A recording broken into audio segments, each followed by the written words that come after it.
गांव में एक लोहार मनोहर अपनी पत्नी मीना के साथ रहता था। वो बहुत मेहनत करके अपने परिवार का गुजारा करता है। लोहार होने की वजह से वो ज्यादातर लोहे के बर्तन बनाता, पर उसकी बिक्री ज्यादा अच्छी नहीं हो रही क्योंकि समय के साथ गर्मियां पड़ने लगी, जिस वजह से मिट्टी के बर्तन ज्यादा बिक रहे थे।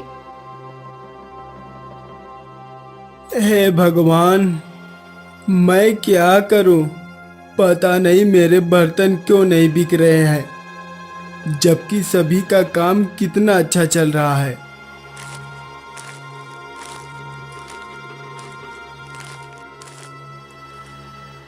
तभी वहाँ पर उसकी पत्नी मीना आई और बोली, अजी क्या हो गया? आप थोड़े परेशान लग रहे हैं। क्या बताऊं मीना, दुकानदारी बहुत हल्की हो गई है, कुछ समझ में नहीं आ रहा है। अजी आप परेशान क्यों हो रहे हैं? वैसे भी गर्मियों का सीजन है, इस वजह से। हाँ, तुम सही कह रही हो, मुझे भी ऐसा ही लग रहा है। वैसे तुम यहाँ पर क्यों आई हो? अरे मैं तो आपके लिए खाना लेकर आई, क्योंकि आज आप खाना खाकर नहीं आए थे। अरे हाँ हाँ, पता नहीं आज भूख नहीं लगी। चलो तुम खाना रख दो। इसके बाद मीना ने खाना रखा और वो वहाँ से घर आ गई। तभी रास्ते में उसे गांव की रेखा मिली और उसने कहा, अरे मीना बहन, लगता है अपनी दुकान से आ रही हो। हाँ हाँ बहन, दुकान से ही आ रही हूँ। तुम बताओ, तुम कहाँ जा रही हो? अरे मैं बाजार जा रही थी। वैसे अच्छा हुआ तुम मिल गई। तुम्हारे यहाँ लोहे की बाल्टी होगी क्या? हाँ हाँ, क्यों नहीं, मेरे यहाँ लोहे का सारा सामान होगा, तुम दुकान से ले लेना। ठीक है, तो मैं दुकान पर जाती हूँ। इसके बाद रेखा वहाँ से चली गई और मीना घर आ गई। धीरे धीरे समय गुजर रहा था। समय के साथ गांव में अब लगातार चोरियां हो रही थी, जिस वजह से गांव के लोग काफी ज्यादा परेशान थे। हे भगवान, यह अचानक से चोरियां कैसे होने लगी? कुछ समझ में नहीं आ रहा है। अब हम क्या करें?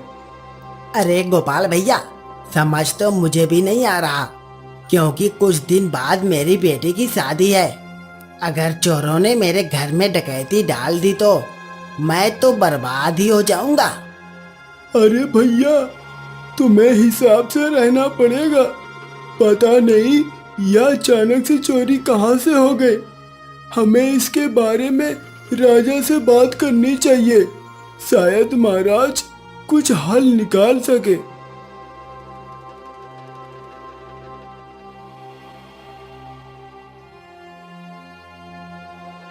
हाँ हाँ, कहे तो तुम ठीक ही रहे हो।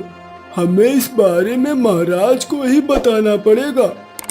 वहीं दूसरी तरफ मनोहर आराम से अपनी दुकान पर बैठा था। तभी वहाँ पर गांव का सेठ आया और बोला, अरे मनोहर, कैसी दुकानदारी हो रही है? अरे सेठ जी, आपको कुछ चाहिए क्या? अरे नहीं, कुछ नहीं, पर बनवाना है, क्योंकि तुम्हारे हाथ में बहुत ही कलाकारी है। क्या तुम मेरे घर पर आकर लोहे की अलमारी बना सकते हो? हाँ हाँ, क्यों नहीं, मैं तो लोहार हूँ, लोहे से कुछ भी बना सकता हूँ, पर अलमारी के पैसे ज्यादा लगेंगे। अरे तुम पैसों की चिंता क्यों कर रहे हो? वैसे आप लोहे की अलमारी क्यों बनवा रहे हैं? आजकल तो लकड़ी की अलमारी अच्छी होती है। अरे आती तो अच्छी है, पर तुम्हें पता नहीं, गांव में चोरियां होने लगी है, इसीलिए लोहे की बनवा रहा हूँ। ये सुनकर मनोहर भी थोड़ा परेशान हुआ। क्या गांव में चोरियां होने लगी है? पर कब से सेठ जी? मुझे तो इस बारे में पता ही नहीं। अरे भाई, चोरियां होते तो एक हफ्ता हो गया है। लगता है तुम ज्यादा ध्यान नहीं देते हो, इसीलिए। हाँ हाँ, आपने सही कहा, सुबह होते ही दुकान आ जाता हूँ, और रात होते ही घर चला जाता हूँ। इसके बाद सेठ वहाँ से चला गया और मनोहर ने कहा, मुझे भी सतर्क रहना पड़ेगा क्योंकि चोर मेरी दुकान से भी चोरी कर सकते हैं। वही गांव में सिर्फ उन्हीं के घर चोरियां हो रही थी। जो अमीर थे, गरीब के घर से चोरी नहीं हो रही थी, जिस वजह से गांव के गरीब काफी ज्यादा खुश थे। वही अमीर लोग काफी ज्यादा परेशान थे। समझ नहीं आ रहा यह किस प्रकार का चोर है, सिर्फ अमीरों के यहाँ से चोरियां कर रहे हैं।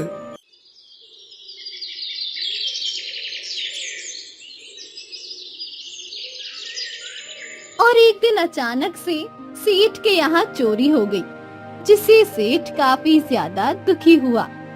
हे भगवान, मैं तो लुट गया, मर गया, मेरे यहाँ चोरी हो गई, मैं क्या करूं? सेठ की आवाज सुनकर सभी वहाँ आए और बोले, क्या हुआ सेठ जी? अरे कल रात मेरे यहाँ चोरी हो गई, चोर सोना लेकर भाग गए। क्या? सोना लेकर भाग गए? आपने उन्हें देखा नहीं? नहीं, मैंने नहीं देख पाया, अगर देख लेता तो पकड़ नहीं लेता।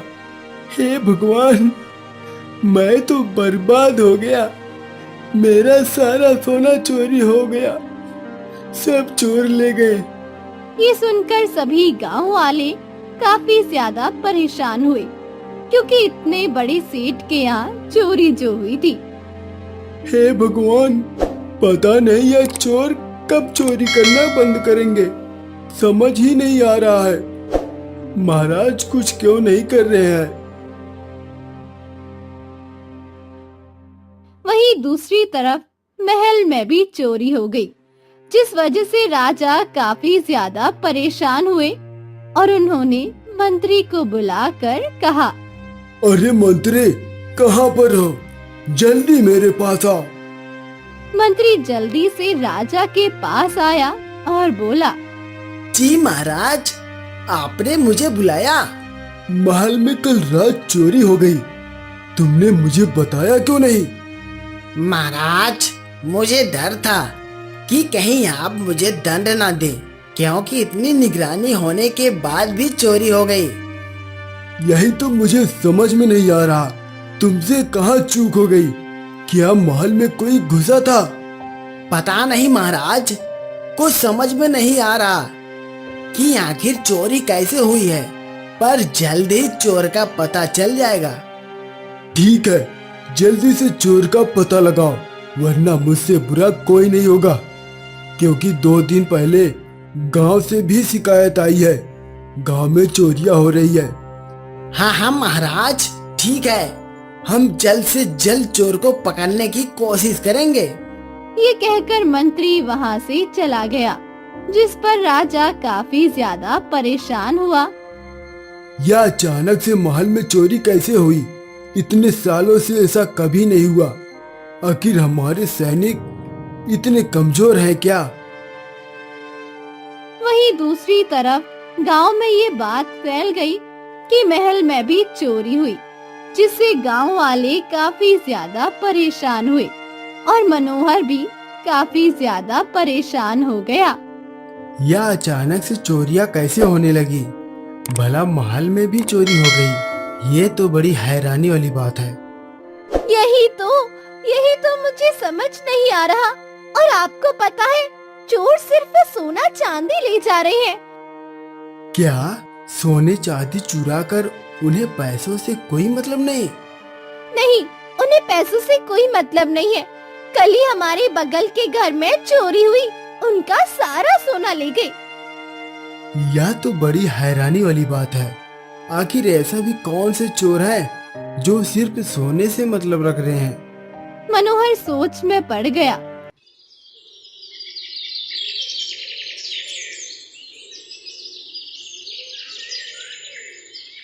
एक दिन मीना ने मनोहर से कहा, अजी सुनिए, लकड़ियाँ खत्म हो गई है, तो आप जंगल से लकड़ियाँ ले आइए। तब तक मैं दुकान में बैठी हूँ। हाँ हाँ ठीक है, तुम बैठो। वैसे भी अभी दुकानदारी ज्यादा नहीं हो रही है, मैं जल्दी आ जाऊंगा। ये कहकर मनोहर कुल्हाड़ी लेकर जंगल में आ गया और लकड़ियां काटने लगा। तभी अचानक उसे जंगल में धुआं होता दिखाई दिया, जिससे वो थोड़ा हैरान हुआ। अरे यार, जंगल में धुआं कैसा हो रहा है? बड़ी अजीब बात है, कहीं आग तो नहीं लग गई? ये कहकर मनोहर उसी तरफ गया, पर वहाँ कुछ नहीं था। इस पर वो थोड़ा हैरान हुआ। अरे, धुआं तो इधर से ही आ रहा है, फिर आखिर यहाँ कोई दिखाई क्यों नहीं दे रहा है? ना ही आग लगी है, फिर आखिर धुआं कैसे? तभी अचानक उसकी नजर एक गुफा पर पड़ी। गुफा को देखकर मनोहर थोड़ा हैरान हुआ और बोला, अरे, यह धुआं तो इसी गुफा से आ रहा है। मुझे इस गुफा के अंदर जाना चाहिए। इसके बाद मनोहर उसी गुफा के अंदर जाने लगा, पर उसे वहाँ किसी की आवाज सुनाई दी, जिससे मनोहर वहीं रुक गया। लगता है गुफा के अंदर मुझे इस तरह अकेले नहीं जाना चाहिए। इसके बाद मनोहर गुफा से बाहर आ गया और लकड़ियां लेकर घर आ गया। जब मीना ने उसे थोड़ा परेशान देखा तो कहा, क्या हुआ? आप इतने परेशान क्यों लग रही हैं? कुछ नहीं, बस ऐसे ही। ये सुनकर मीना थोड़ी हैरान हुई।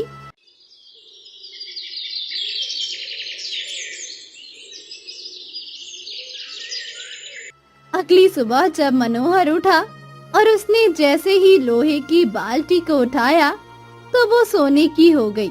ये देखकर मीना काफी हैरान हुई। अजी, ये कैसे हो गया? ये लोहे की बाल्टी सोने की कैसे हो गई? यही तो मुझे समझ में नहीं आ रहा है, आखिर यह सब चक्कर क्या है? इसके बाद मनोहर अपनी दुकान पर आया और लोहे के बर्तन बनाने लगा। उसने जैसे ही बर्तनों को छुआ वो सोने के हो गए, जिसे देखकर मनोहर काफी ज्यादा हैरान हुआ। अरे, यह क्या हो रहा है? मैं जिस भी चीज को छू रहा हूँ वह सोने की हो जा रही है। तभी वहाँ पर चंदन आ गया। चंदन ने जब सोने के बर्तन देखे तो काफी हैरान हुआ और बोला, अरे भैया, यह सोने के बर्तन, तुम कब से सोने के बर्तन बनाने लगे? अरे नहीं नहीं, चंदन, मैं सोने के बर्तन नहीं बना रहा हूँ, बल्कि लोहे के बना रहा हूँ। तो फिर आखिर तुम्हारे पास सोने के बर्तन कहाँ से आ गए? यही तो मुझे समझ में नहीं आ रहा है। मैंने जैसे ही लोहे के बर्तन को छुआ वह सोने के हो गया। ये सुनकर चंदन काफी ज्यादा हैरान हुआ और उसने कहा, अगर ऐसी बात है तो मेरे सामने भी करके दिखाओ। नहीं नहीं भैया, मैं तुम्हारे सामने नहीं करूँगा। इस पर चंदन थोड़ा हैरान हुआ, पर धीरे धीरे पूरे गांव में ये बात फैल गई। मनोहर जिस भी चीज को छू रहा है वो सोने की हो जा रही है, जिसे सुनकर गांव वाले काफी ज्यादा हैरान हुए। आखिर ऐसी भी मनोहर के पास कौन सी शक्ति आ गई जिससे मनोहर जिस भी चीज को छू रहा है वह सोने की हो जा रही है? पता नहीं भैया, तो कुछ समझ नहीं आ रहा, इसमें कितनी सच्चाई है और कितना झूठ है। अरे, तुम ऐसा क्यों कह रहे हो? तुमने देखा नहीं, उसके पास ज्यादातर सोना ही है। हाँ हाँ, मैंने याद तो देखा, पर जब मैंने उससे कहा तो उसने कहा कि मेरे सामने जादू नहीं करेगा, इसीलिए। अरे भैया, तो क्या हो गया? उसका मन नहीं होगा बर्तन छूने का? वहीं धीरे धीरे ये बात पूरे गांव में आग की तरफ फैल गई। वहीं राजा के पास भी ये बात पहुंच गई। जब राजा को पता लगा एक ऐसा लोहार है जो बर्तन को छूकर सोने का बना देता है, तो वो भी काफी ज्यादा हैरान हुए और उन्होंने मंत्री से कहा, यह तो बड़ी हैरानी वाली बात है। आखिर वह कौन सा लोहार है? उसे मेरे सामने लाया जाए। ठीक है महाराज, मैं आज ही उसे आपके सामने उपस्थित होने के लिए करता हूँ। ये कहकर मंत्री वहाँ से चला गया। और मनोहर के पास आया। मनोहर ने मंत्री को देखा तो थोड़ा हैरान हुआ। अरे मंत्री जी, आपको यहाँ पर कैसे आना हुआ? तुम्हें महाराज ने बुलाया है। हमने सुना है तुम जिस भी चीज को छू रहे हो वह सोने की हो जाती है। हाँ हाँ मंत्री जी, आपने बिल्कुल ठीक सुना है। इसलिए महाराज ने तुम्हें बुलाया है। चलो महल चलो।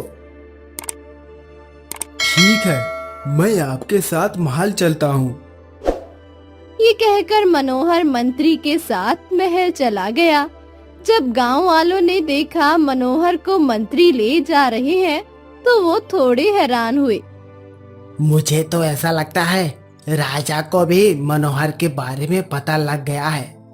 हाँ हाँ सही कह रहे हो, इसीलिए मनोहर को मंत्री लेने आए हैं। वहीं दूसरी तरफ गुफा में तांत्रिक बैठा हुआ हवन कर रहा था। जब उसके कान में ये बात पता लग गई तो वो काफी ज्यादा हैरान हुआ और बोला, आखिर ऐसा कैसे हो सकता है? ऐसी शक्ति उसके अंदर कैसे आ सकती है? यह शक्तियाँ तो मेरे अंदर भी नहीं है। मैंने इस शक्ति को पाने के लिए कितना प्रयास किया। अगर ऐसी बात है तो मुझे उस इंसान की बलि देनी पड़ेगी जिससे मैं और शक्तिशाली हो पाऊं। वहीं दूसरी तरफ मनोहर राजा के पास आया। राजा ने जब उसे देखा तो कहा, क्या तुम ही हो लोहार हो जो लोहे के बर्तन को छूकर सोने में बदल देता है? हाँ हाँ महाराज, मैं ही हूँ। पर आखिर यह जादू होता कैसे है, मुझे बताओ। जरूर महाराज, पर मैं आपको यह अकेले में ही बताऊंगा। क्या? अकेले में? पर तुम मुझे सभी के सामने क्यों नहीं बता सकते हो? नहीं नहीं महाराज, मैं यह सभी के सामने नहीं बताऊंगा। अगर आप जानना चाहते हैं तो फिर आप मुझे अकेले में मिलिए। ये सुनकर राजा सोच में पड़ गए और उन्होंने काफी देर सोचने के बाद कहा, ठीक है, मेरे साथ बगीचे में चलो। इसके बाद वो दोनों बागीचे में आए जहाँ राजा ने कहा, अब बताओ, आखिर तुम यह जादू कैसे करते हो? इस पर मनोहर ने राजा को सारी बात बताई, जिसे सुनकर राजा काफी ज्यादा हैरान हुए और बोले, तुम्हें पूरा यकीन है तुम यह कर पाओगे? कहीं ऐसा तो नहीं तुम अपनी जान की बाजी लगा रहे हो? नहीं नहीं महाराज, मुझे पूरा यकीन है मैं इसमें जरूर सफल हो जाऊंगा। अगर तुम इसमें सफल हो गए तो मैं तुम्हें अपनी शाही लोहार बना लूंगा। ये सुनकर मनोहर काफी ज्यादा खुश हुए और महल से चला आया, जिस पर मंत्री काफी हैरान हुआ और राजा से बोला, आखिर मनोहर ने आपसे क्या बातें की महाराज? जब सही समझ आएगा तब मैं तुम्हें बता दूंगा मंत्री। अभी तुम बस इतना समझ लो, मनोहर जो कुछ भी कर रहा है हमारे भी भलाई के लिए ही कर रहा है। ये सुनकर मंत्री भी थोड़ा हैरान हो गया। उसे समझ नहीं आ रहा था कि आखिर मनोहर ने राजा से क्या कहा। दूसरी तरफ मनोहर घर लौट कर आया तो उसने देखा मीना काफी ज्यादा परेशान थी। मीना को इतना परेशान देखकर मनोहर ने कहा, क्या हुआ, तुम इतनी परेशान क्यों लग रही हो? अजी तो क्या करूं, आप ये जो कर रहे हैं मुझे बिल्कुल भी अच्छा नहीं लग रहा है। तुम परेशान क्यों हो रही हो? मैं तो यह सबकी भलाई के लिए कर रहा हूँ। अजी कहीं ऐसा न हो कि सबकी भलाई के चक्कर में आप ही को कुछ हो जाए। नहीं नहीं, मुझे कुछ नहीं होगा। अजी मुझे ये सब बिल्कुल अच्छा नहीं लग रहा, आप ये सब बंद कर दीजिए। अरे तुम परेशान क्यों हो रही हो? मैंने राजा को सारी बात बता दी है। अब तो महाराज भी हमारे साथ है। ये सुनकर मीना थोड़ी हैरान हुई और उसने अपने पति से कहा, मैं बस ये चाहती हूँ कि आपको कुछ भी ना हो, बस, और कुछ नहीं। तुम चिंता क्यों कर रही हो? मुझे कुछ नहीं होगा। ये सुनकर मीना काफी खुश हुई धीरे धीरे समय गुजर रहा था। गांव में चोरियां अब थम गई, जिसे देखकर गांव वाले काफी खुश हुए। अब तो गांव में चोरियां थम गई है। लगता है महाराज ने चोर को पकड़ लिया है, इसीलिए चोरियां बंद हो गई। वहीं दूसरी तरफ गुफा में तांत्रिक बैठा हुआ था। उसके सामने एक आदमी बैठा था।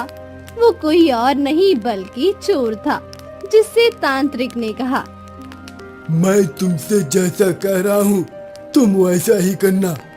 बस किसी तरह से यहाँ पर ले आओ। क्या वह यहाँ पर अपनी मर्जी से आएगा? नहीं नहीं, मर्जी से नहीं आएगा, तुम्हें उसे लाना पड़ेगा। अब यह तुम्हारे ऊपर है, तुम कैसे लाते हो। ठीक है तांत्रिक, आप मुझ पर छोड़ दीजिए, पर इसके बदले मुझे बहुत सारा इनाम चाहिए है। तुम चिंता क्यों कर रहे हो?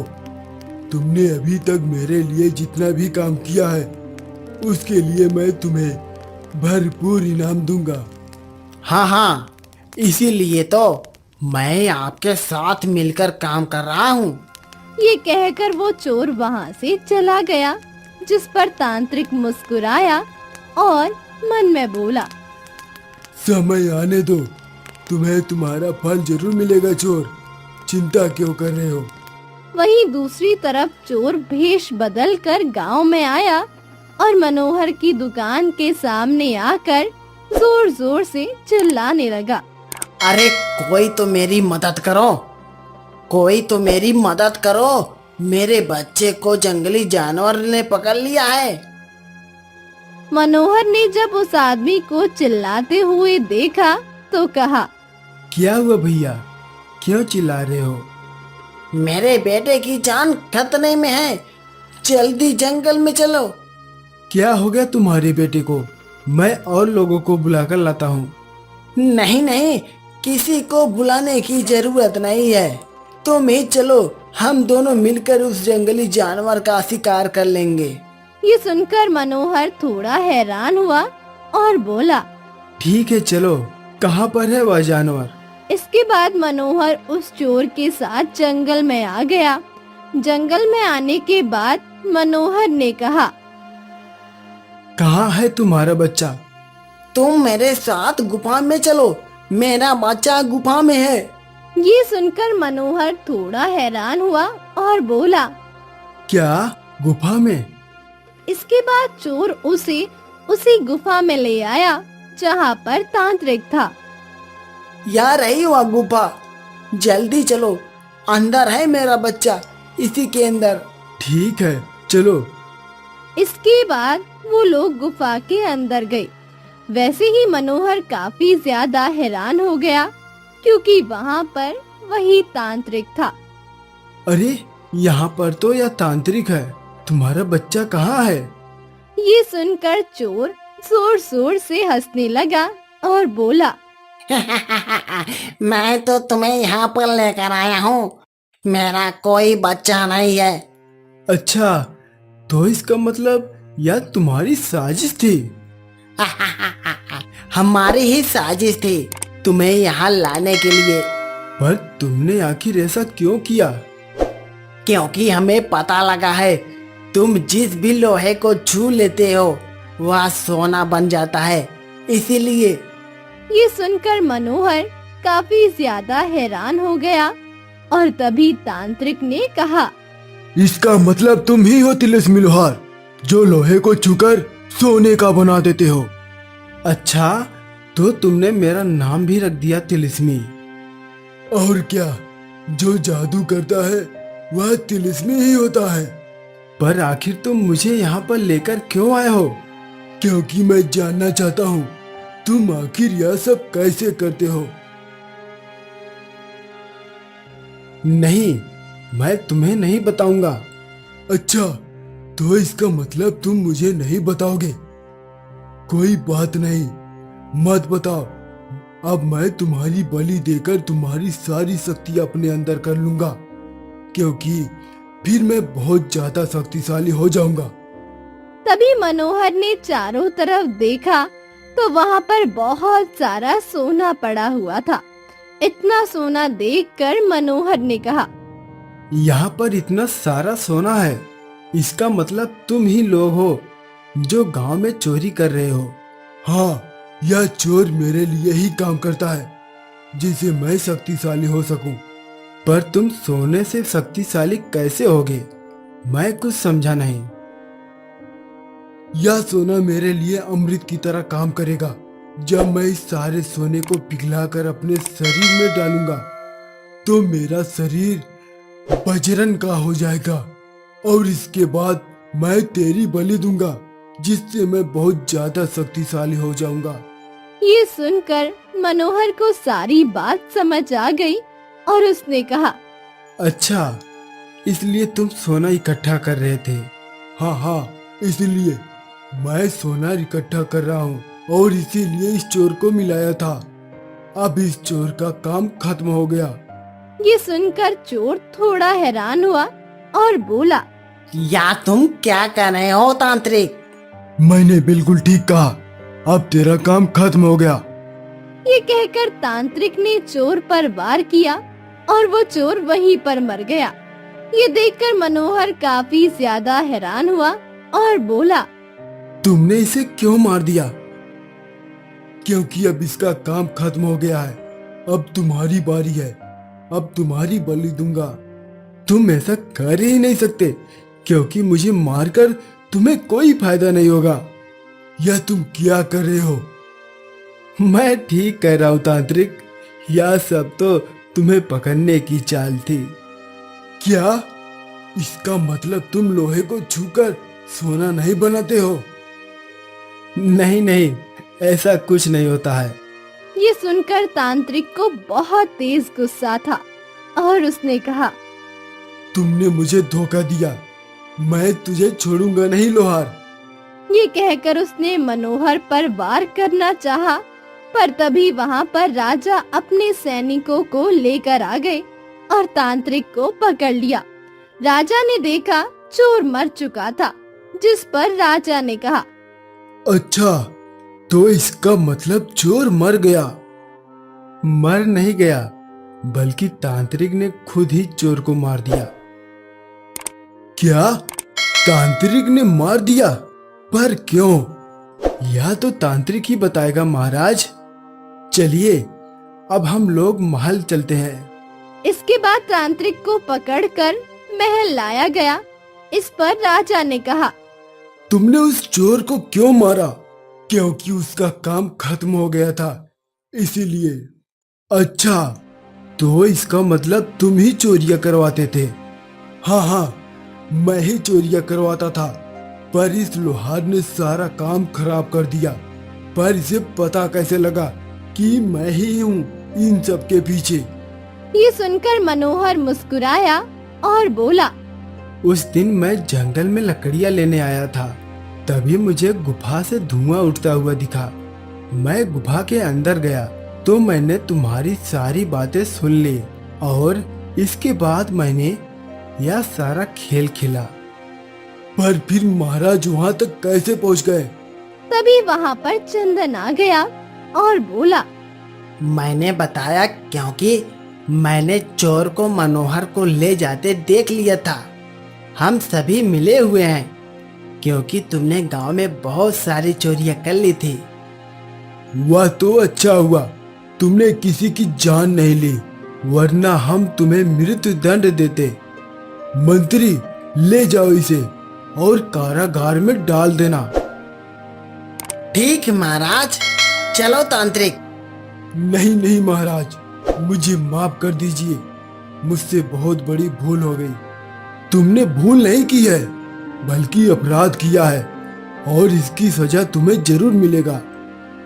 नहीं महाराज, मैं लालच में आ गया था। मैंने सोचा अगर मैं ऐसा करूंगा तो अमर हो जाऊंगा।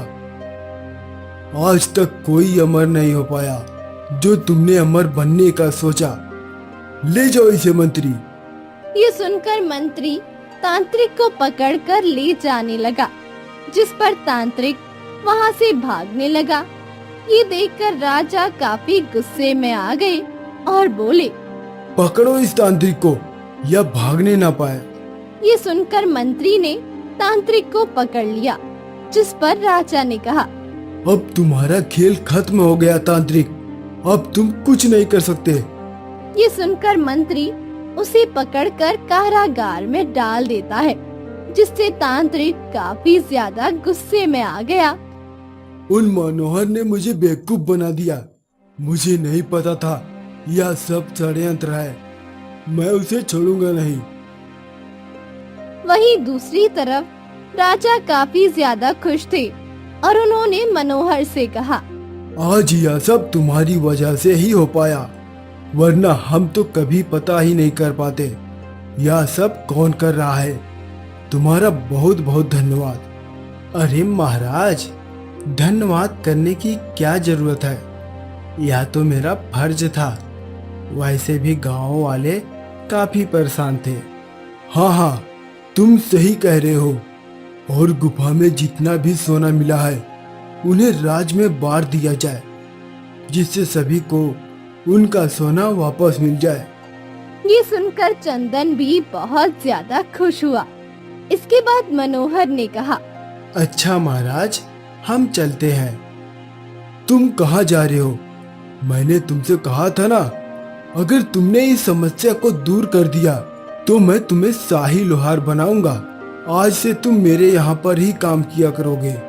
ये सुनकर मनोहर काफी ज्यादा खुश हुआ और इसके बाद राजा ने मनोहर को बहुत सारा इनाम दिया और फिर मनोहर घर लौट आया। जब मीना ने मनोहर को इनाम के साथ देखा तो वो काफी खुश हुई और बोली, ये सब आप ही की बुद्धिमानी है। अगर आपने उस दिन ये सब ना किया होता तो आज वो लोग पकड़े नहीं जाते। हाँ, तुम सही कह रही हो, पर तुमने भी मेरा खूब साथ निभाया। हाँ, निभाऊंगी नहीं, आखिर आप मेरे पति हैं। वैसे मजा भी खूब आया था लोहे के बर्तन पर सोने का पानी चढ़ाने में। ये सुनकर मनोहर भी हंसने लगा और अब वो लोग बहुत खुश थे।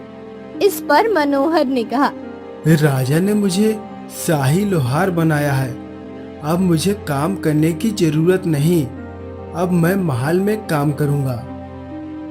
ये तो बहुत अच्छी बात है, हमारे तो भाग्य ही खुल गई। इसके बाद वो लोग बहुत खुश हुए और आराम से रहने लगे।